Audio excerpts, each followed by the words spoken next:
ሰላም ጤና ይስጥልኝ ኢትዮጵያውያንና ትውልደ ኢትዮጵያውያን በዓለም ዳርቻ ያላችሁ ሁሉ ሰላማችሁ ይብዛ እያልኩ በዛሬው ዕለት ተሾመ አበበቶ አባል የነበሩት በደቡብ ጎንደር ዞን እብናት ወረዳ ላይ ታጥቀው ሲንቀሳቀሱ የነበሩ ወንድሞቻችን የመንግስት የሰላም ጥሪ ተቀላቅለዋል ማለት ነው። በተለይ እብናት ወረዳ ተብሎ በሚታወቁ በደቡብ ጎንደር ዞን ሲንቀሳቀሱ የነበሩ በተለይ ተሾመ አበበቶ ተብሎ በሚታወቀው የሱ ብርጌድ አባልነት የነበሩት የመንግስት የሰላም ጥሪ ተቀላቅለዋል ማለት ነው። ስለዚህ የሰላም ጥሪ በብዛት እየተቀላቀሉ ይገኛሉ። በተለይ በደቡብ ጎንደር ዞን በርካታ ወንድሞቻችን እየገቡ ይገኛል። ከዚህ ጋር ተያይዞ በርካቶችም ስለ ሰላም ጉዳይ እየተወያዩ እንደሚገኙ መረጃዎች ይጠቁማል ማለት ነው። ከዚህ ጋር አያይዘን በተለይ በደቡብ ጎንደር ዞን አንዳርቢ ወረዳ ተብሎ በሚታወቀው ድንገት በተደረገ ድንቅ በሆነው ኦፕሬሽን 400 ሺህ ብርና ከሁለት አጣፊ ክላሽ ጋር በቁጥጥር ስር መዋሉን መረጃዎች ያመለክታል። በተለይ ልዩ ቦታው ትክል ድንጋይ ተብሎ በሚታወቀው ቀበሌ ሲንቀሳቀስ የነበረ በተለይ እንደ መረጃ ሲያገለግል የነበረ ዋነኛ ሴል ተብሎ የሚታወቀው እስከ 400 ሺህ ብርና ሁለት አጣፊ ክላሽ በቁጥጥር ስር መዋሉን መረጃዎች እየወጣ ይገኛል። እንዲህ ከተጨባጭ ምስል ጋር ይዤላችሁ ቀርብ ያለው ማለት ነው። ስለዚህ ለኢትዮጵያ የሚያስፈልጋት ሰላም ነው። ሌላኛው ጉዳይ በአማራ ክልል ሲንቀሳቀሱ የነበሩ የታጠቁ ወንድሞቻችን በርካቶች በየአቅጣጫው እየገቡ ይገኛሉ። በተለይ በነዘመነ ዋና ሴል ተብሎ በሚታወቁ በመራዊ ከተማ በተነተሩት በርካታዎች እንደገቡ አስታውቂያቸዋለሁ። በተለይ ብሬን ተኳሽ ተብሎ የሚታወቀው የታደሰ ሙሉነ ብርጌድ የነበረው እስከነ ሙሉ ሲጠቀምበት እንደነበረ የመንግስት የሰላም ጥሪ ተቀላቅሏል ማለት ነው። እዚህ ጋር ማስታወስ ያለብን ነገር አንዳንዶች ማስተባበያ እየሰጡ እየተመለከቱ ነው።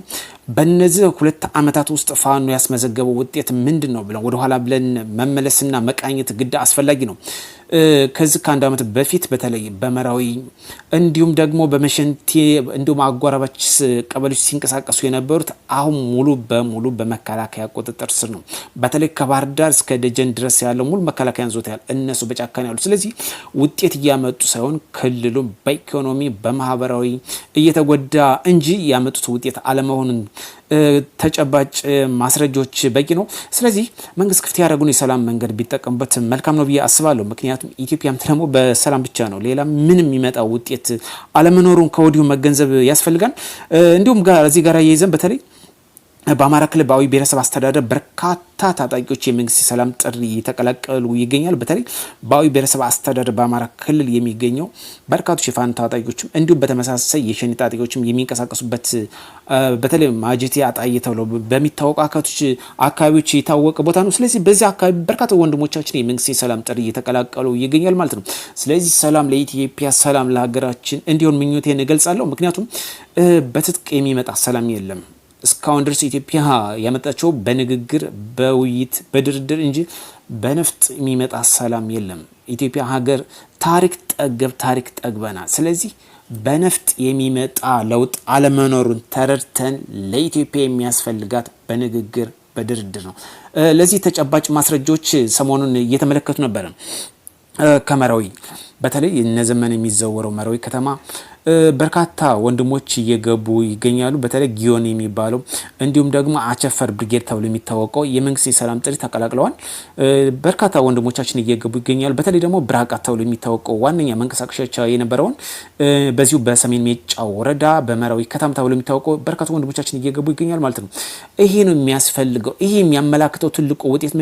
ሌላኛው ጉዳይ ህዝብ ለህዝብ ውይይት በሰፊው እየተካሄደ ይገኛል። አሁን የመጣውን አንጻራዊ ሰላም ምክንያት በማድረግ ከፍተኛ የመንግስት አመራሮችም እንዲሁም የሀገር ሽማግሌዎች፣ የሃይማኖት አባቶች በተገኙበት ከፍተኛ የህዝብ ለህዝብ ውይይት የተደረገ ይገኛል። በተለይ በዳንግላ፣ በሐሙሲት፣ በመራዊ እንዲሁም ደግሞ በተለይ ወረታ ተብሎ በሚታወቅ በነዚህ በተለያዩ ከተሞች የህዝብ ለህዝብ ውይይት እየተደረገ ይገኛል። ያለውን ሰላማዊ አንጻራዊ ሰላማዊ በመጠቀም ቀጣይ ያለውን ሰላም እንዴት እናስቀጥል በሚል በዚህም ምክንያት በርካታ ወንድሞቻችን ወደ ሚሊሻና ወደ ሰላም አስከባሪ እየተቀላቀሉ ይገኛሉ። እንዲሁም ደግሞ ጎን ለጎን ደግሞ የልማት ስራዎችን እንዴት ማፋጠን እንደሚገባ በዚህም ጉዳይ እየተወያዩ ይገኛሉ። በተለይ አርሶ አደሮች ያሳተፈ ከፍተኛ የሆነ በርካታ የሰላም አስከባሪ በተገኘበት እንግዲህ እየተካሄደ ነው የሚገኘው። ስለዚህ ሰላም ለኢትዮጵያ ይሁን።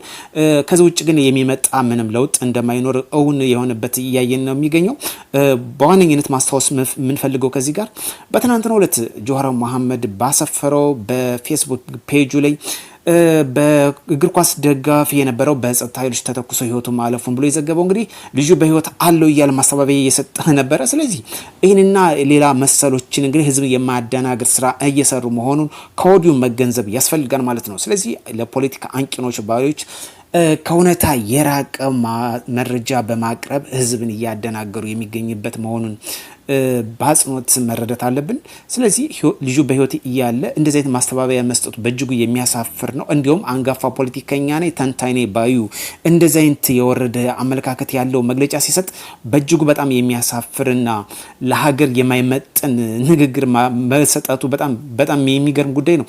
ስለዚህ ውድ የቻናል ኢትዮጵያ እና ኢትዮጵያውያን አገር የምትወዱ ሁሉ ለሰላም ብቻ ዘብ እንቁም። ምክንያቱም ሰላም ባለበት እድገት ስላለ ለኢትዮጵያ የሚጠቅማት ሰላም የሚባል ብቻ ሲኖር ነው። ሌላኛው ጉዳይ በአጽንኦት መረዳት የሚያስፈልገን ጉዳይ ስለሆነ ሀገርና ሀገር እንደ ሀገር እንዲሁም እንደ ዜጋ ማሰብ ስላለብን ነው። እሺ ህወሓት ስልጣን ቢስ ሌሎኞች ክልሎች ይቀበሉታል ወይ የሚለው ባንክሮት መረዳት ያስፈልጋል። አለም ደግሞ ፋኖ ወደ ስልጣን ቢመጣ ህወሓት ይቀበለዋል ወይ የሚለው ደግሞ ሌላኛው ጥያቄ ነው። እንዲሁም ደግሞ ሸኔ ይቀበለዋል ወይስ ሌሎች ክልሎች ይቀበሉታል የሚሉ ወይ ጥያቄ ማንሳታችን በእጅጉ ያስፈልጋል። ስለዚህ ከጽንሱ መረዳት ያስፈልጋል። ስለዚህ አሁን ፋኖ ወደፊት ቢመጣ ስልጣን ቢስ ህወሓት ይቀመጣን ወይ ይቀበላን ወይ ይህን ትግል ይደግፋን ወይ ጥያቄውን ለእናንተ ልተወውና በሰከነ አስተሳሰብ እንስበው። ሌሎች ክልሎች ሲቀበሉታን ወይ? ምክንያቱም ፋኖን የሚቀበል ቢሆን ኑሮ ዛሬ ትግሉ ሁሉም በተቀላቀለ ነበር። አለመቀበል መሆኑ በዚህ ማስረጃ የተመለከትን ነው። ሌላኛው ጉዳይ ወይም ደግሞ ህወሓት ወደ ስልጣን እንዲመጣ ሌሎች ክልሎች ይቀበላሉ ወይ? እንደማይቀበሉት አሁን ከትግሉ መረዳት እንችላለን። ትንሽ የሆነ ቡድን የሚያመጣው ትግል ለሀገር ወይም ደግሞ ህዝብ ይቀበላል ማለት ከእውነታ የራቀ ስለሚሆን፣ ስለዚህ በብሔር የተመሰረተ ፖለቲካ ወንዝ ስለማያሻግር የሚያስፈልገን እጅ ለእጅ ተያይዘን ኢትዮጵያውያን ዘር፣ ቋንቋ፣ ጎሳ ሳንለይ በሰላም ተላብሰን ሀገራችን ማልማት ብቻ ነው የሚጠቅመን። ውድ ኢትዮጵያውያን ድሃ የሚባል በሽታ ለብሰን ዛሬ ፖለቲካ የምናወራበት ጊዜውም ሰዓቱም አይደለም። እባካችሁ ሰከን በሉ እናንተ ፖለቲከኞች የሚለውን መልእክት ማስተላለፍ እፈልጋለሁ። የሚያስፈልግልኛ ሰላምና ስራ ነው። ኢትዮጵያ ሰላም ሺብዛ። በሌላ ቪዲዮ እስክንገናኝ መልካም ቆይታ